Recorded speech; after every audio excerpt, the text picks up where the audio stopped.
Hello and welcome to episode 100 of On My Studio Table. What a milestone that is. And I'm going to celebrate this in a very special way, which I will explain at the end of this video. Please don't just skip to the end. I have lots of other interesting things to share with you as well, including some more student work from the Sketchbook Revival project. This will probably be the last installment. So far, I have shared 20 of the students' pieces, and I have a few more to share with you. And unless I hear from any more that I've got in touch with, that will be it for now. But again, please like and comment below so that they know that you've seen them, and they would probably enjoy some really positive feedback. One thing that I found very exciting that happened this week was that I finally had a go at making prints with the gelli plate. This is a printing plate made from a thickened kind of gelatine. I think it's more a synthetic product now, but originally it was made actually from gelatine, a very thick mixture. The ones that you buy last a lot longer, but you can still make your own, which I have not attempted. I'm just waiting for my plate to arrive, my gelli plate, and then I can have some fun playing. We had a wonderful time on Monday over this past week with our Stitching and Beyond group, where Sherry showed us how to do gelli printing with a few basic techniques, and I can tell you that I'm absolutely hooked. I've also been working really hard on the Red for Courage project. This is something that I revisit every now and again. So over the past few days, I've done a lot of invisible basting. I cut some new naturally dyed backgrounds for the next segments, and because there are 250 plus squares that people have sent from all over the world, it has taken me quite a long time. This is not a complaint. I'm really enjoying the process. I was totally amazed by the response. If you want to read the backstory, go to my blog at gonerustic.com, which you will find from the drop-down menu, and you'll see a blog post called Red for Courage. And that was because I wore red every time I went in for treatment after my cancer diagnosis nearly 6 years ago. I'm very well now, which I'm very grateful for. And this project, which is a huge scroll, which I'm making out of all the squares that you've sent, celebrates being declared all clear last year in July. The Words 2026 project is continuing, and I'm so enjoying seeing what everybody comes up with the word that I pull out of the pot each week. The last one was an interesting one. It was portion. So on the surface of it, it doesn't seem like it would have many possibilities. But again, I'm amazed by what the different members in the group have come up with. So I'll be pulling out a new word this week, but I'll also be sharing the one I've done for portion and some of the blocks that I'm making out of the squares ready for my really large piece of textile art. In the last video, I shared that I was replanting some things in the garden. We have to be careful what we plant because we have a lot of wildlife and we don't want to endanger them at all. So what we do is we protect the things that we're not sure of that they might like to eat with cages and so on, or we plant things that they don't seem to like. And so far, that seems to be working more or less. I had to factor in the fact that we had really big frosts last winter, sustained for many days in a row, so that I did lose some plants that way. So I put in some new plants in the white garden, as I shared last week, and they are doing very well. I also planted out the bird bath and started a herb garden. And I'm just so pleased with how everything is going. The plants are really healthy. Some of them have grown a little bit even in just a week. So I'm giving them plenty of TLC. We've had rain and we've had sunshine. We've also had frosts, and they seem to cope with all those different types of weather. It's quite a dull day today, so I've had to turn on some lights. I hope it doesn't throw too many shadows for you. These are the gelli prints that I did last Monday as part of our group exercise with Sherry through our Stitching and Beyond group. I had so much fun. It's been something I wanted to learn for ages. And I especially liked it when we used botanicals. And since then, I've been looking at a lot of videos about printing with botanicals, and there are so many different approaches you can take. But I just loved playing with the layering and so on. And I got to the point where I just wasn't bothering to clean the plate or the roller because I actually like the effects you get when the colours mix up. These were done on a really nice quality art paper. This was the very first one that I did, and this was the second one, and you can see that that looks a bit muddy, but I'm going to do some lighter colours over the top, so it'll probably make a really good background. Some of these I might use just as they are. I'm also thinking about printing on cloth, either by using transfer prints or by using cloth on the jelly plate. This was one of the early ones I did with some gum leaves from Sherry's garden, and it's had 3 lots of layers on that, and I really like the effect of it. And there is another print that I took from the same plate, which I'll show you when I get to it. We played around with textures as well, and I really like how that one looks. It looks a bit like vintage wallpaper to me. This one I wasn't all that happy with. We tried stamping, but I think the stamps were a bit too fine and my paint wasn't quite the right thickness. Here we experimented with spraying with water. That was just my roll-off sheet at one point. This was, again, the eucalyptus leaves done on top of a piece of painted art paper. Sherry gave us each a piece of art paper that she painted, and then we did our jelly prints on top. And I like the way the pink shows where the leaves are. This was one of the early ones I did with the eucalyptus leaves, and this was using the positive print that was left on the jelly plate from the gum leaves after I made the other print. And I had already done a sort of a coppery background. Really like that effect. I like that weathered sort of look. These are wet strength tissue papers, which are great for collage. And I also have some in my cupboard behind me, so I'll definitely be getting those out. And I think I might also try just the tissue paper that you save from packaging. That's another one of the eucalyptus, and I can actually print over the top of that if I want some colour in there. These also look like worn and weathered walls or something like that with the eucalyptus leaves, and I could have experimented with them forever, really. This one also, again, the eucalyptus leaves, and it's like magic when you're working with a jelly plate, because you can take so many prints in different ways from the one lot of botanicals, just in the way you approach it.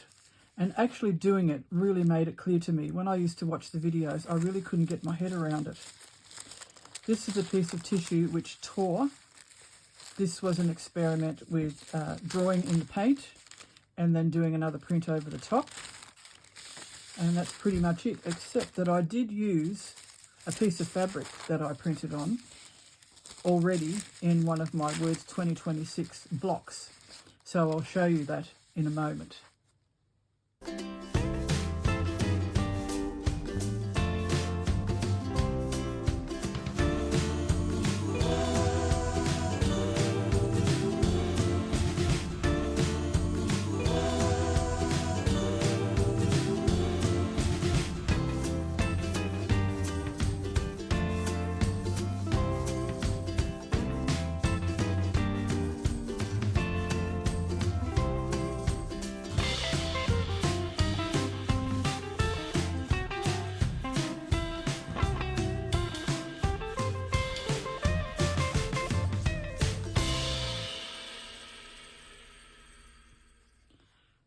The Red for Courage project has been such an encouragement to me.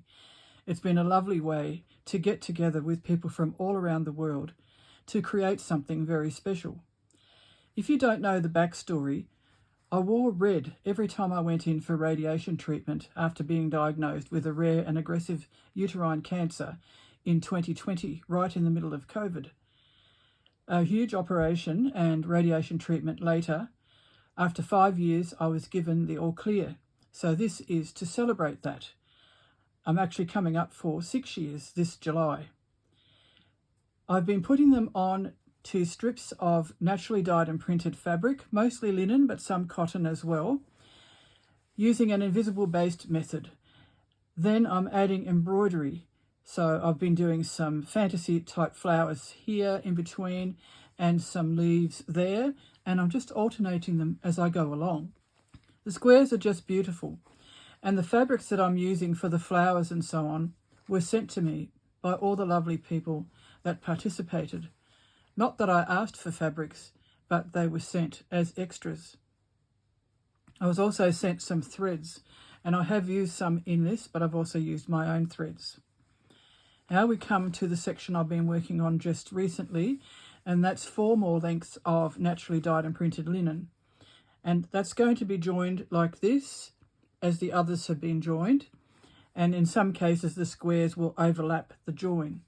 But I'm going to do the invisible basting for all of these new lengths and the embroidery before I actually join them together, because it's a bit awkward trying to maneuver a long piece when you're adding embroidery and so on. I did make a mistake with the rest of the scroll, which is very, very large.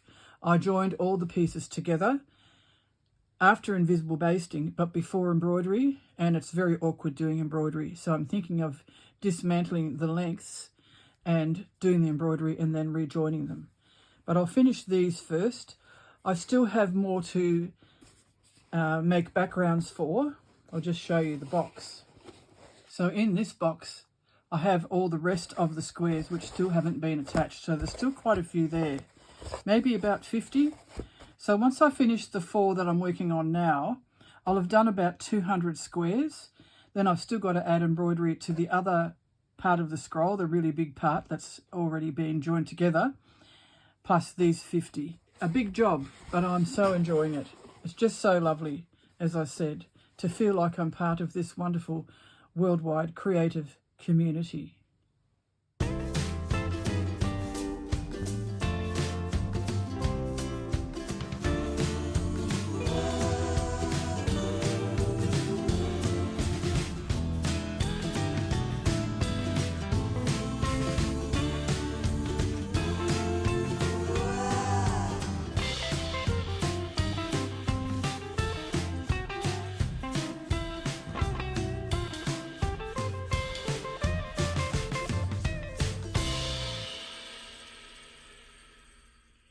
In my last video, I asked for suggestions about what to put in my little pocket on my surprise block. This features my surprise square, which I did for one of the prompts in the Word 2026 project. One of the suggestions was a key, and I really love keys, so I really embraced that idea. The only problem was I thought I'd used up all my vintage keys that I've been collecting, because I add them to journal covers and lots of other things. However, I had a rummage and I did find one. So this key is now in the pocket, and it's the surprise behind the question mark. I've just looped it around a button at the moment, but I think I might actually stitch that down so that the key will definitely not get lost if it's being handled. It's actually going to be part of a very big wall hanging, which I shared about either last video or the one before. So I don't want anything to happen to the key. Otherwise there won't be a surprise, will there? So I've used mainly naturally dyed fabrics with a little piece of the fabric left over from my journal cover. I've added quite a bit of stitching, such as feather stitch on both sides, some fly stitch, and some stem stitch with detached chain. I also did a little bit of couching up here, and this is a whipped running stitch for the word.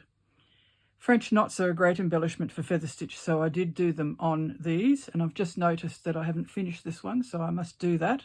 I use 2 shades of grey to give a kind of a variegated feeling to that.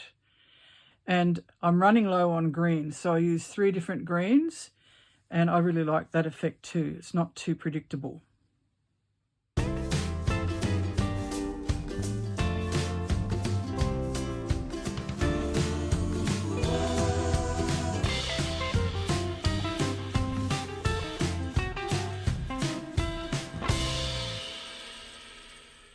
As I mentioned, portion was the word that I drew out of the pot last week. And a number of us did portions as if it was a pie or a piece of cake cut up. But mine really represents more the world, I think, our planet. And I was thinking about how some of it is now quite degraded because of our actions over the years with unsustainable practices. And I was thinking how much of the world is actually still healthy and how much of it is not. I don't know.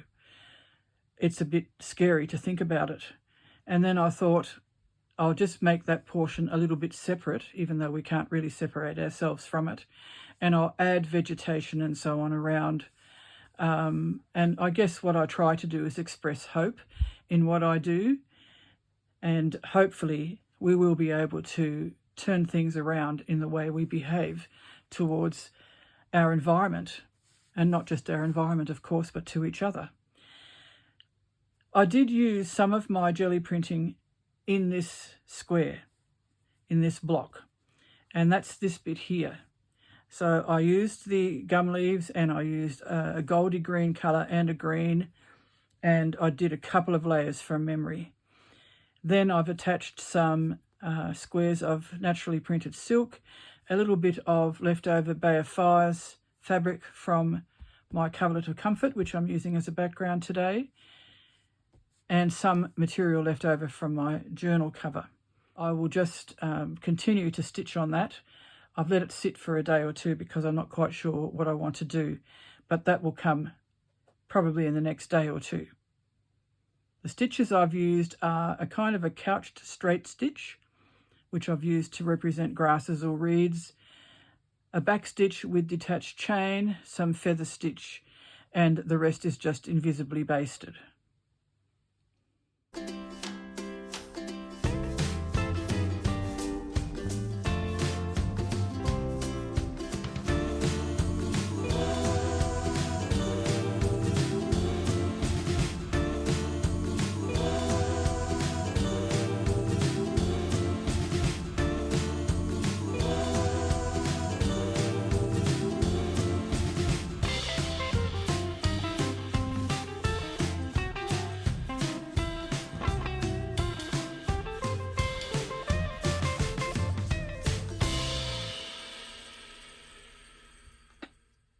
I wonder what the word will be this time. It's rather exciting not to know ahead of time. And I've said before, even though I put these words in last year before Christmas, I can't remember what I've put in it. So every word is a surprise to me as well, and a challenge. So I'll just rummage around and get out a piece of paper.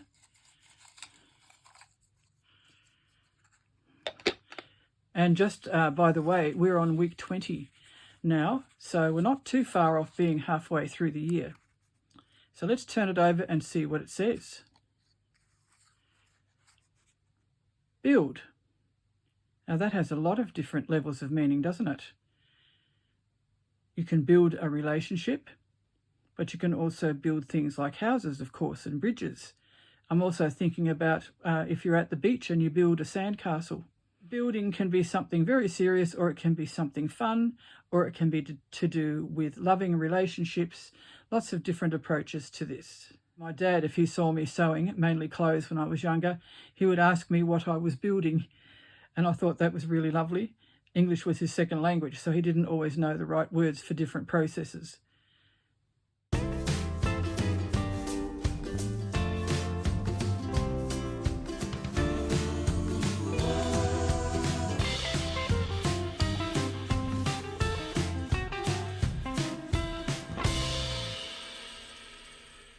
To help me celebrate the 100th episode of On My Studio Table, I want to give away one of my mini tutorials.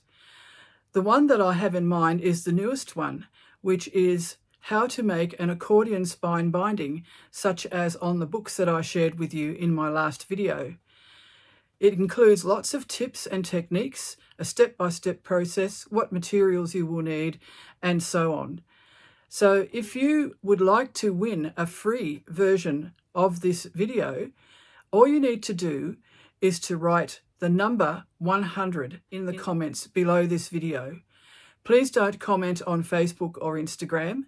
Only comment under the video in the comments section.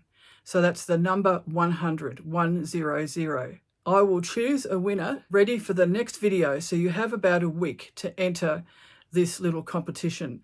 The value of the tutorial is $50, and I just thought it might be a lovely way to celebrate having this many episodes so far. Who knows what will happen when I get to 200?